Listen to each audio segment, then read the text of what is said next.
the legacy media types they're done. They're so done. It's happened so fast. I notice among young people that the legacy media, the big magazines, the newspapers, the TV stations, the radio stations for that matter, all of whom had a monopoly on this kind of information flow, are so dead to people under 30 that it's as if their death isn't even noticed. And that's fascinating. And I've also been trying to figure out what I'm doing with the podcasts themselves, because that's really what I've been doing a lot of for the last 4 months. And I listened to this. I was interviewed by a Wall Street journalist last week, and I asked him what he liked about podcasts, because he listened to them a lot. And he said, I really like to see where they're going.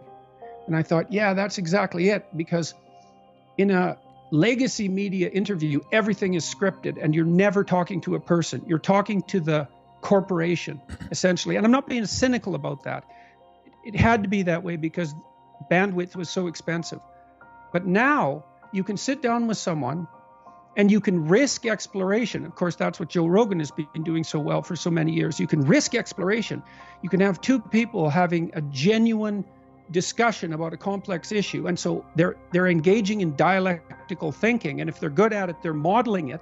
So they can model high quality dialectical thinking and pull people along on an exploratory journey and make it permanent.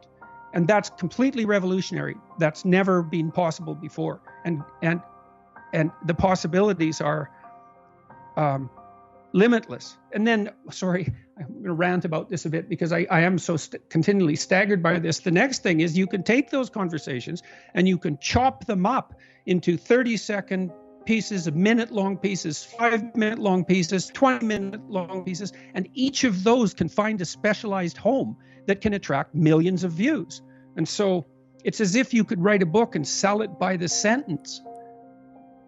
It's really something.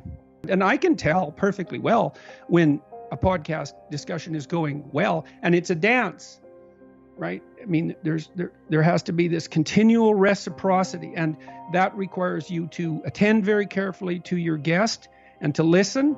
I have some trouble with not interrupting because for a variety of reasons, but some of that's the technological lag produced by Zoom and Skype. It makes you a little less, the dance is a little more awkward because the timing is off, but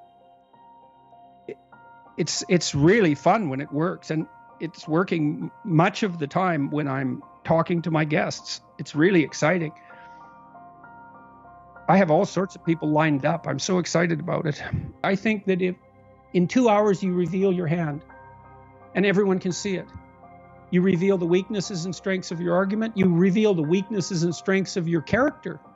But in some sense, you can, even if your character is flawed, like all of our characters are, if you're engaged in something genuine, in a genuine move forward, you're forgiven for that, right? If you're actively rectifying your evident flaws during the discussion, people will forgive you for your flaws. But YouTube and podcast long form seems absolutely unforgiving of any falsity, as far as I can tell.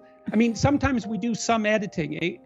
There's two conditions under which we'll edit. One is just to edit out some technical glitch. We also allow our guests the option of not having something they said broadcast if they believe they've made a factual error or addressed an argument in a misleading way. And that's a little bit more of a moral quagmire. But our thought is that if we allow people that veto power to begin with, they're much more likely to be loose and to take risks in the exploration. And we've had to cut virtually nothing except, I think, 2 factual errors of a few seconds. But it's so interesting because in the comments section, if we ever edit anything, there's skepticism right away. And so that's another indication of how unforgiving the medium is with regards to falsity. I'm trying to get politicians on my podcast. Senator Mike Lee, who's probably the most conservative senator in the United States. I'm releasing a podcast with him this weekend, and I think he acquitted himself well. And I'm hoping that I've been in contact with a large number of Democrats, and I'm hoping that they'll take the big leap because they can talk directly to their constituents. They can talk directly to the people who they're responsible to with no intermediation of bureaucracy, if they dare. Because like I said, I think you can make mistakes, but if you're bargaining in good faith, the audience will forgive you for your mistakes. So, but you're punished brutally if you're false. So, and I don't know about you, but I'm really attentive to the comments. I watch how people are responding. And, if 10 people point out something, I'm still working on this proclivity to interrupt, but if 10 people point out something, I try to address it. My team tries to address it because, well, why not? You're probably doing something wrong at some point. If enough people tell you, it's tricky.